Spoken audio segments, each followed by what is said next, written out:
देखिए, कल जो जैसलमेर के अंदर दुकान टिका हुई, चलती बस आग की भेंट चढ़ गई, उसमें निश्चित रूप से सरकार का बहुत बड़ा फेल्योर है।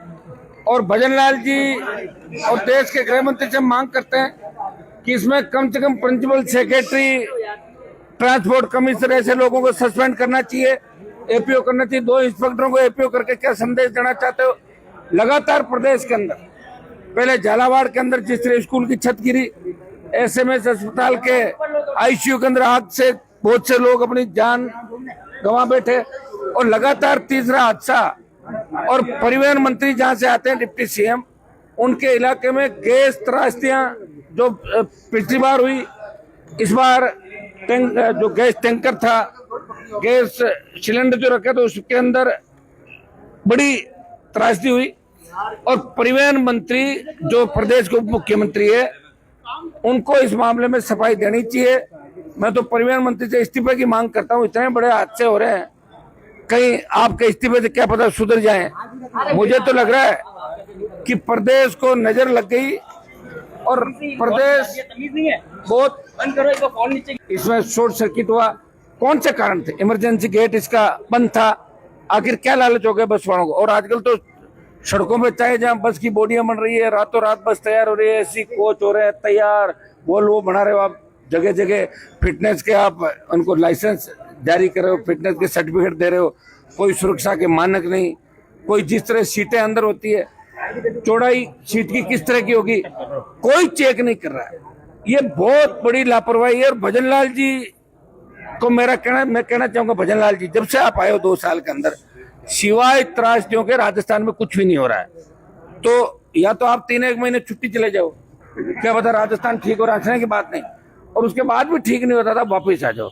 मेरा भजन लाल जी से आग्रह है कि आपके आने के बाद राजस्थान के अंदर लगातार हादसे बढ़ रहे हैं, कानून व्यवस्था चौपट हो गई, अधिकारी सीएम का कहना नहीं मान रहे हैं, और सीएम की मजाक अधिकारी अपने चैम्बर में, इनके जितने भी जो सीएम की टंग स्लिप होती है, जब वो सारे वो लेके और मजाक उड़ाते हैं, ये है हमारे सीएम। तो इससे बड़ा दुर्भाग्य राजस्थान में नहीं हो सकता। इसकी त्रासदी के लिए मैं मांग करता हूं सरकार से कि 1-1 करोड़ रुपए जो भी मृतक है इस आगजनी के अंदर, उनको 1-1 करोड़ रुपया दिया जाए। बाकी जो बचे हुए हैं, इनका और अच्छी जगह इलाज कैसे कराया जाए, सारा सरकारी खर्च पे इलाज हो, और आपराधिक मुकदमा उन लोगों के खिलाफ दर्ज हो जिनकी वजह से ये घटना घटित हुई। जब तक आप इस तरह कुछ लोगों को जेलों में नहीं ठूसोगे, तब तक कानून का खौफ नहीं रहेगा। मौत होती रहेगी, लोग आते रहेंगे, नेता के फोटो खिंचाते रहेंगे, और नई बात 9 दिन बाद लोग भूल जाएंगे। यही हो रहा है इस देश के अंदर और प्रदेश के अंदर। मेरा आरोप है भजनलाल सरकार पे कि आप ऐसे नौसिखे, खैर इनके मंत्रिमंडल में ज्यादातर नौसिखे ही है, बोंदों की फौज कर रखी मंत्रिमंडल के अंदर इन्होंने। तो प्रेमचंद बैरवा भी आप जानते हो, इनका रशिया से लगाव ज्यादा है मंत्री जी का, तो इनको रशिया भेज दो टूर पे, और ये चार्ज किसी और को दे दो। ये मेरी सीएम से मांग है। और यहाँ मैं मरीजों से मिला, उनके परिजनों से मिला, अब मोर्चे भी जा रहा हूँ। ये दिल दहलाने वाली घटना है। निश्चित रूप से राजस्थान के अंदर जो भविष्यवाणी हुई देश के अंदर 25 के अंदर बड़ी आगजनी विमान हादसे होंगे, वो बड़ी आगजनियां राजस्थान के अंदर हो रही है, और सरकार का पक्ष फेरा ठीक नहीं भारतीय जनता पार्टी का, इतना ही मैं कह सकता हूँ। एम्बुलेंस की बात भी किया सर। देखिए, एक मैंने आरोप लगाया था कि मदन राठौड़ की पत्नी, मदन जी हमारे बहुत नजदीक है, मेरे पुराने, जब मैं बीजेपी में था, जब ये बीजेपी के खिलाफ बगावत करते थे, कभी रात को वापस आ जाते थे, कभी भाग जाते थे, कभी फार्म भरते थे, ब्लैकमेल करते थे कि मैं फार्म भरूंगा, हरा दूंगा, दिल्ली से मुझे फोन कराओ, फार्म उठाऊंगा। तो सौदेबाजी के अंदर माहिर है मदन जी। इनकी पत्नी बीमार हुई, हेलीकॉप्टर लेकर आए, और थोड़ा सा ब्लड प्रेशर हाई लो हुआ, उसको हेलीकॉप्टर से ले गए। तो सेना के अंदर इतने अपने हवाई जहाज, हेलीकॉप्टर, सब आधुनिक तकनीक का पूरा बेड़ा जैसलमेर के अंदर है। ये चाहते तो इन लोगों को एयरलिफ्ट करके जयपुर या दिल्ली अच्छे अस्पतालों के अंदर सुविधाएं दी जाए। किस तरह 5 घंटे सफर करके लोग आए। तो मेरी मांग है कि यहाँ इलाज के अंदर प्रदेश अध्यक्ष, मंत्री और आम आदमी नहीं देखा जाना चाहिए। जब भजनलाल की पत्नी को हेलीकॉप्टर से ले जा सकते हैं, तो इन लोगों को भी एयरलिफ्ट करके दिल्ली या जयपुर के अंदर अच्छे अस्पताल में ले जाना चाहिए। इससे बड़ा दुर्भाग्य नहीं राजस्थान का। ये तो एक ही चीज में लगे हुए हैं कि मौका है, चौका मार लो, और कांग्रेस वाले इसमें लगे हुए हैं कि 27 के बाद 28 हमारा है, तो ये कह रहे हैं 28 हमारा है, हम देख लेंगे। उससे पहले कांग्रेस थी, पूरे सिस्टम था कांग्रेस का।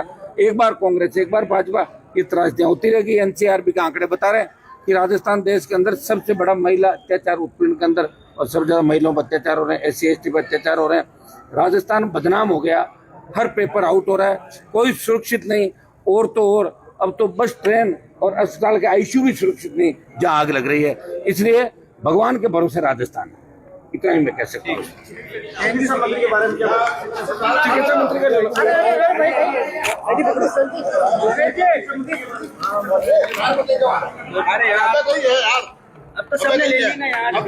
चिकित्सा मंत्री जो है राजस्थान में, उनको खुद को इलाज की आवश्यकता है, भूल जाते हो 2-2 घंटे के अंदर हर चीज। बहुत बड़ा बिजनेस है उनका, और वो बिजनेस और होटलों में ज्यादा ध्यान देते हैं, तो उनको मेरे हिसाब से मंत्रिमंडल छोड़ के अपना व्यापार संभालना चाहिए। ऐसे भुलक्कड़ चिकित्सा मंत्री की राजस्थान में कोई आवश्यकता नहीं। जो SMS में घटना हुई और सुबह 9 बजे उनको पता लगा घटना होगी, रात भर सो रहे थे, दोरों में आराम फरमा रहे थे खींवसर के पास। तो ऐसे चिकित्सा मंत्री, ऐसे मुख्यमंत्री, ऐसे 1 दर्जन बोंदू मंत्री, तो इससे अंदाज लगा सको राजस्थान किस दिशा के अंदर जा रहा है। बद से बदनाम हो गया राजस्थान, और बिहार चुनाव के बाद राजस्थान में बड़े बदलाव हो गए। नहीं तो जनता खुद जयपुर के अंदर घुसेगी और इस सरकार को बदल देगी। इतना लोगों के अंदर गुस्सा है कि राजधानी के अंदर घुस के और इस सरकार को ठीक करें।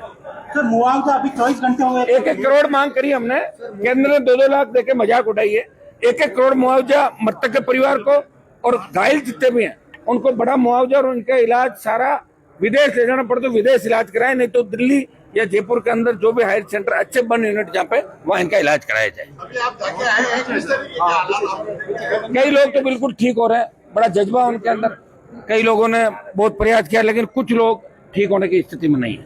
अभी तो 40 सवारी ये बता रहे हैं, कम से कम 60 से ज्यादा लोग थे बस के अंदर। वो 15-20 लोग और कौन है, उनका भी पता लगेगा कि कौन लोग थे, जो अभी उनका कुछ भी पता नहीं लग रहा, उसमें भी समय लगेगा। आपको लगता है सरकार डेटा सही नहीं बता रही है? क्योंकि सरकार है कहाँ? भजन लाल जी को देखा नहीं आपने? जो आदमी ट्विटर को टूटर कहता है, जो व्यक्ति कहता है कि हम बुराइयों के अहंकारियों के साथ है, रावण की महिमा मंडन करें, मोदी को श्रद्धांजलि दे रहे हैं, जिनकी जबान दिन में 10 बार फिसलती है। मुझे लग रहा है कि राजस्थान का इससे बड़ा दुर्भाग्य नहीं होगा। दिल्ली वाले राजस्थान की मजाक उड़ा रहे हैं कि राजस्थान के लोग तो ऐसे हैं, इसलिए ऐसा मुख्यमंत्री बना के बिठा दिया। ये जितना जल्दी यहाँ से जाए तभी राजस्थान बचेगा, भजन लाल जी की वजह से और इनके मंत्रियों की वजह से। जो पहले क्या काम करता था आप भी जानते हो, पहले क्या करते थे, अभी वही काम कर रहे हैं।